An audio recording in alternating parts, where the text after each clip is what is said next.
सभी का बुलेटिन में आपके साथ मैं हूं नलिनी पांडे। पाकिस्तानी नागरिक एक के बाद एक भारत छोड़ रहे हैं। वहीं सीमा हैदर को पाकिस्तान जाना होगा या नहीं, इसको लेकर भी काफी चर्चा है, लेकिन पाकिस्तान उसे राहत मिलती उसे फिलहाल नजर नहीं आ रही है पाकिस्तान जाने को लेकर। वहीं सचिन मीणा को लेकर बयान देकर चर्चा में आए पड़ोसी मिथिलेश भाटी ने फिर से सीमा हैदर पर निशाना साध दिया है। देखिए।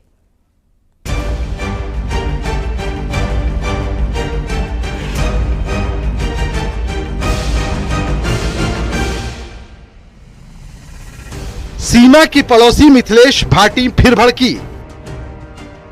सरकार से सीमा को पाकिस्तान भेजने की अपील। सचिन मीणा को लप्पू झिंगुर कहने वाली उनकी पड़ोसी मिथिलेश भाटी फिर से चर्चा में आ गई हैं। जिस तरह से पाकिस्तानी नागरिकों को भारत छोड़ने का अल्टीमेटम दिया गया है, उससे मिथिलेश ने सीमा हैदर को फिर से आड़े हाथों लिया है। वो सचिन और सीमा पर बुरी तरह भड़की। इतना ही नहीं, मिथिलेश ने सीमा को कचरा तक कह दिया। कि आपकी व्यक्तिगत राय क्या है कि सीमा को वापस जाना चाहिए या नहीं? भैया बिल्कुल जाना चाहिए। जब सारे पाकिस्तानी जा रहे हैं, जिनके हिंदुस्तान के आधार कार्ड हैं, उनको जो कि सरकार पाकिस्तान नहीं भेज रही है, चाहे उनके बच्चों के पाकिस्तान के हैं तो उन्हें भेज रही है। और हर किसी का वीज़ा कैंसिल करके, कोई महीने के लिए आया, कोई 2 महीने के लिए आया, कोई माँ बाप से मिलने आया, कुछ भी है, सबको उठा उठा के फेंक रही है पाकिस्तान। तो भैया यहाँ भी उठा के फेंकना चाहिए। हमारे देश को यूँ कचरा है। अब तो बहू है रबूपुरा की, बताती है। अजी बहू होएगी, बहू आ रहे इनकी। पाकिस्तान की भी तो बहू ही पाकिस्तान की कहा ही। पाकिस्तान में ही तो शादी हुई पहली, वहां से तो तलाक भी ना हुआ।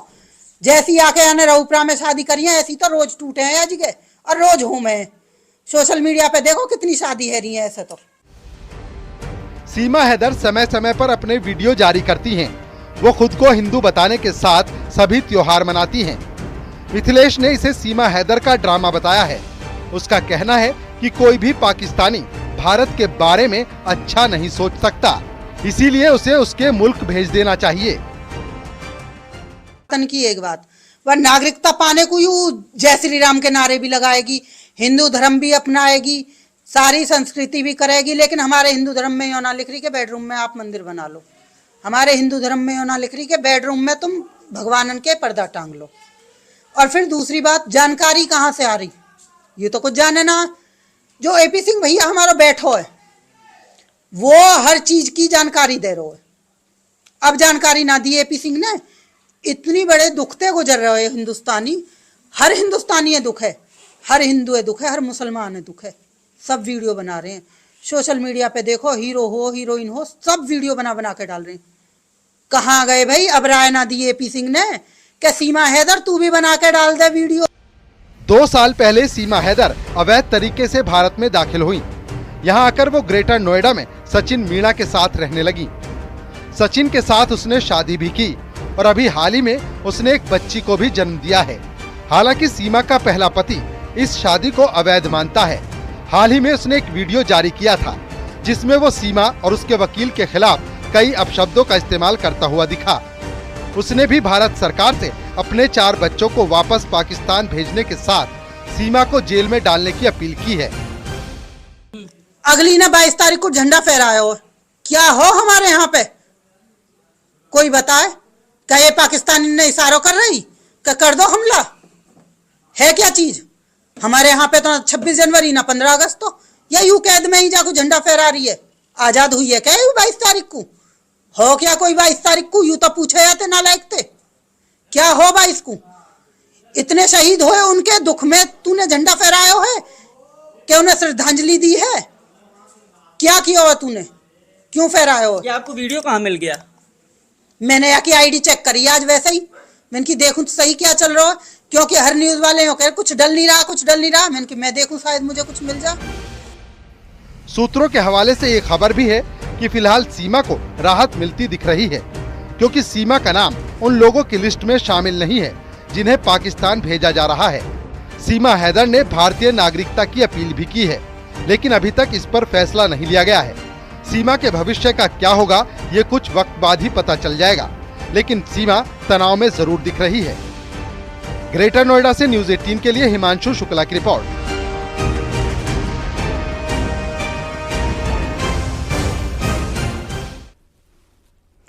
पहलगाम में आतंकी हमले के बाद भारत पाकिस्तान में टकराव बढ़ गया है। पाकिस्तान से बदला लेने की मांग उठ रही है। वहीं भारतीय वायुसेना भी पूरी तरह अलर्ट है। जरूरत पड़ने पर उन्नाव के एक्सप्रेसवे पर वायुसेना एयर स्ट्रिप से उड़ान भरकर दुश्मन को तबाह कर सकती है। देखिए।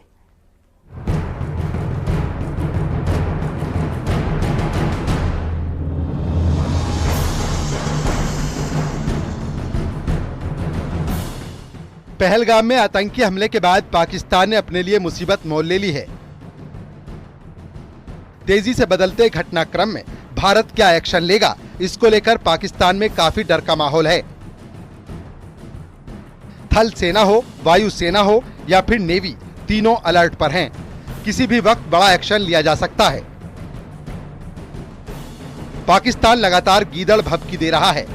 उन्नाव के आगरा लखनऊ एक्सप्रेसवे पर 3.5 किलोमीटर एयर स्ट्रिप बनी है, जो युद्ध जैसे हालातों में वायुसेना के लिए बेहद ही कारगर साबित हो सकती है।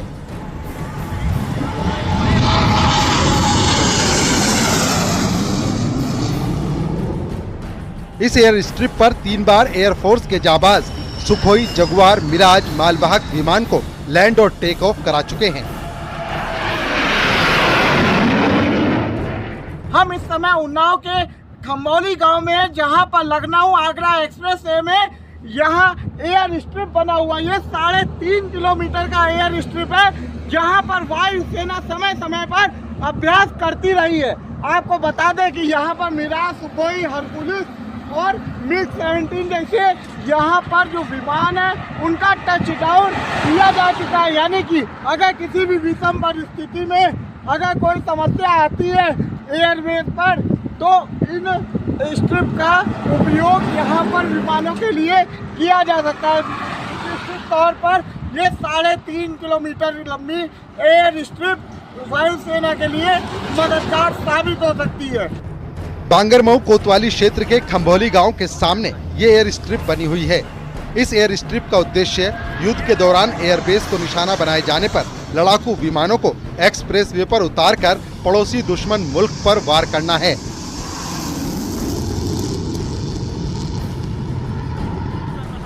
ऐसे में एयर स्ट्रिप की सुरक्षा बढ़ाने के साथ ही मेंटेनेंस पर भी वायुसेना का फोकस है। पहलगाम हमले के बाद माहौल पूरी तरह से बदल गया है। ऐसे में अगर पाकिस्तान को हिमाकत करता है तो वायुसेना इस एयर स्ट्रिप का भी इस्तेमाल कर सकती है। उन्नाव से न्यूज़ 18 के लिए अनुज गुप्ता की रिपोर्ट।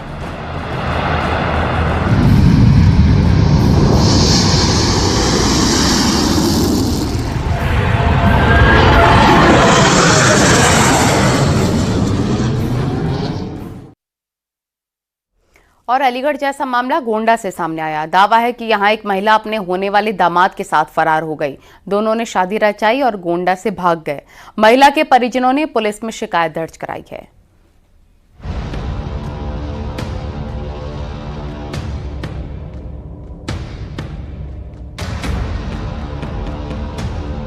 अभी हाल ही में अलीगढ़ में होने वाले दामाद के साथ एक महिला भाग गई थी। ये खबर सोशल मीडिया पर पूरी तरह छाई हुई है। इसी बीच गोंडा में भी अलीगढ़ जैसा ही मामला सामने आया। खोड़ारे थाना क्षेत्र की घटना बताई गई है, जहां होने वाला दामाद अपनी सास के साथ फरार हो गया। बताया जा रहा है कि दोनों ने अयोध्या में शादी कर ली और अब बेंगलुरु में रह रहे हैं। दरअसल कुछ महीनों पहले बस्ती जिले के रहने वाले युवक की शादी गोंडा के खोड़ारे में तय हो रही थी। दावा है कि शादी से पहले ही होने वाले दामाद और सास आपस में बात करने लगे। दोनों के बीच नजदीकियां भी बढ़ गईं। उम्र और रिश्ते की मर्यादा को लांघकर दोनों ने एक साथ रहने का फैसला ले लिया। महिला ने होने वाले दामाद के लिए अपना घर बार छोड़ने का मन बना लिया। युवक को दुल्हन की बजाय उसकी मां पसंद आ गई। दोनों की फोन पर बात होने लगी। इस बीच महिला के परिवार को शक हुआ और उन्होंने बेटी का रिश्ता करने से मना कर दिया। दावा है कि शादी टूटने के बाद बेटी की मां युवक के साथ फरार हो गई। 9 मई को बेटी की शादी कहीं और तय हो गई है। वहीं महिला के परिजन कुछ भी बोलने से बच रहे हैं। महिला के पति ने थाने में गुमशुदगी की रिपोर्ट दर्ज कराई है और पुलिस जांच कर रही है। एक व्यक्ति ने लिखित तरीके के माध्यम से सूचना दी कि उसकी पत्नी, जिसकी उम्र करीब 44 वर्ष है, वह 25 तारीख को सुबह बिना बताए घर से कहीं चली गई है। इस लिखित तहरीर पर थाना खोड़ारे पर गुमशुदगी दर्ज की गई है और गुमशुदा महिला के बरामदगी के प्रयास किए जा रहे हैं। शीघ्र ही महिला की बरामदगी की जाएगी। फिलहाल महिला के परिजन पुलिस से दोनों को ढूंढने की गुहार लगा रहे हैं। गोंडा से न्यूज़ 18 के लिए देवमणि त्रिपाठी की रिपोर्ट। और आईपीएल में गुजरात टाइटंस और राजस्थान रॉयल्स के बीच खेला गया मैच सालों तक याद रखा जाएगा, क्योंकि इसमें 14 साल के क्रिकेटर ने वो रिकॉर्ड बना डाले हैं जो इन 18 सालों में कोई भारतीय खिलाड़ी नहीं बना पाया है। राजस्थान की तरफ से खेल रहे वैभव सूर्यवंशी ने 35 गेंदों में शतक बना डाला। अपने डेब्यू मैच की पहली ही गेंद पर छक्का मारकर वैभव ने अपने इरादे जाहिर कर दिए थे कि वो यहां कितनी तैयारी के साथ आए हैं। 8 विकेट रहते चेस कर लिया, गगनचुंबी छक्के, 7 चौके, 35 गेंद पर शतक। राजस्थान रॉयल्स के सलामी बल्लेबाज वैभव सूर्यवंशी तो इस मुकाबले को ताउम्र याद रखेंगे। वैभव सूर्यवंशी ने गुजरात टाइटंस के खिलाफ महज 35 गेंदों पर शतक जड़ने का कारनामा किया। उन्होंने आईपीएल में सबसे तेज दूसरा शतक जड़ने का कमाल किया और आईपीएल में सबसे कम उम्र में शतक जड़ने वाले बल्लेबाज बने। उन्होंने 14 साल और 32 दिन की उम्र में ये कारनामा कर दिखाया। यही नहीं, वो आईपीएल में सबसे तेज शतक जड़ने वाले भारतीय बल्लेबाज भी बन गए। उन्होंने यूसुफ पठान कीर्तिमान ध्वस्त किया। पठान ने 37 गेंदों पर आईपीएल में सेंचुरी ठोकी थी, लेकिन आईपीएल में सबसे तेज शतक का रिकॉर्ड वेस्ट इंडीज के रात के समय ही उनके घर के बाहर निकलकर जश्न मनाते हुए वैभव सूर्यवंशी को बधाइयां दी गई हैं। उसके इस उपलब्धि के लिए हम लोग काफी खुश हैं। हम लोग के साथ साथ हमारा पूरा इलाका, राज्य, जिला और पूरा बिहार और देश उसके शानदार बैटिंग के लिए खुशियां मना रहा है। वैभव के इस योगदान और उपलब्धि के लिए हम राजस्थान रॉयल के पूरे मैनेजमेंट और खिलाड़ियों को दिल से धन्यवाद देना चाहेंगे। वैभव सूर्यवंशी ने आज कमाल कर दिया है। समस्तीपुर के इसी पटेल मैदान से खेलना शुरू किए थे और अभी उनके कोच ब्रजेश झा यहाँ पर हैं। क्या कहेंगे, आज बहुत बड़ा दिन है आपके लिए और आपके शिष्य के लिए? हाँ, हमारे बच्चे के लिए आज बहुत बड़ा दिन है। 3rd मैच में आज इतना बड़ा परफॉर्मेंस किया है और ये परफॉर्मेंस बहुत बरसों तक याद किया जाएगा। जबकि वैभव सूर्यवंशी के शतक के बाद बिहार के जमुई में क्रिकेट खिलाड़ी और युवाओं ने एक दूसरे को मिठाइयां खिलाई और आतिशबाजी करते हुए जश्न मनाया।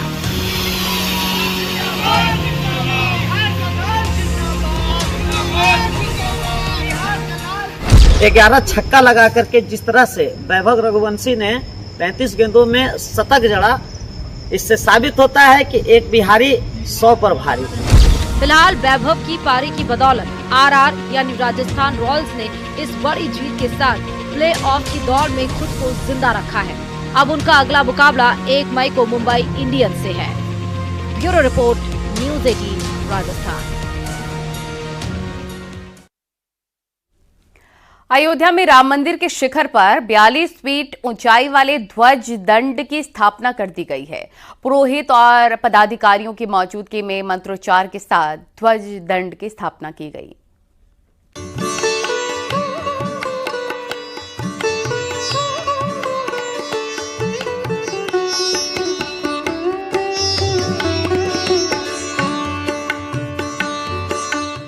राम मंदिर निर्माण का काम अंतिम चरण में है। जहां राम दरबार की स्थापना होनी है, तो वहीं सभी मंदिरों की मूर्तियों की प्राण प्रतिष्ठा का काम बचा है।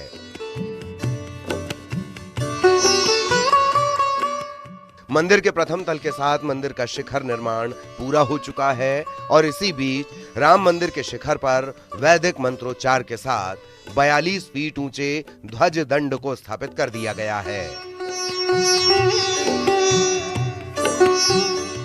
2 टावर क्रेन के जरिए ध्वज दंड को शिखर पर पहुंचाया गया, जिसे इंजीनियर और ट्रस्ट पदाधिकारियों की मौजूदगी में स्थापित किया गया। पूरी अयोध्या नगरी जय श्री राम के जयकारों से गूंज उठी। भगवान रामलला का भव्य महल लगभग बनकर अब पूरा हो चुका है। 22 जनवरी 2024 को आराध्य अपने भव्य महल में विराजमान हुए थे। इसके बावजूद मंदिर के निर्माण की प्रक्रिया चल रही थी। भगवान के प्रथम तल और शिखर के निर्माण का कार्य युद्ध स्तर पर चल रहा था। बीते दिनों शिखर को स्थापित किया गया था और आज शिखर पर ध्वज दंड स्थापित किए जाने के बाद अब ये कहा जा सकता है कि भगवान रामलला के मंदिर का निर्माण पूर्ण हो चुका है। ध्वज दंड को गुजरात में तैयार किया गया है। इसका वजन करीब 5 टन है। ये प्रभु श्री राम के आदर्शों का प्रतिनिधित्व करता है। श्री राम जन्मभूमि मंदिर के मुख्य शिखर पर ध्वज दंड स्थापित किया गया। ध्वज दंड की लंबाई 42 फीट है। ध्वज दंड लगाने की प्रक्रिया प्रातःकाल 6:30 बजे प्रारंभ होकर 8 बजे संपन्न हुई। ध्वज दंड लगने से मंदिर की आभा और निखर गई है। अब परकोटे का निर्माण युद्ध स्तर पर किया जाएगा। साल के आखिर तक मंदिर निर्माण का कार्य पूरा होने की बात कही जा रही है।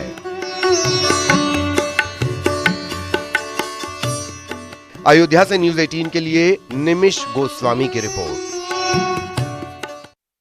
और भारत के खिलाफ नफरत फैलाने वाले पाकिस्तानी चैनलों पर मोदी सरकार ने डिजिटल स्ट्राइक की है, जिसके बाद अब पाकिस्तान के नफरती यूट्यूब चैनल्स को भारत में बैन कर दिया गया है। देखिए।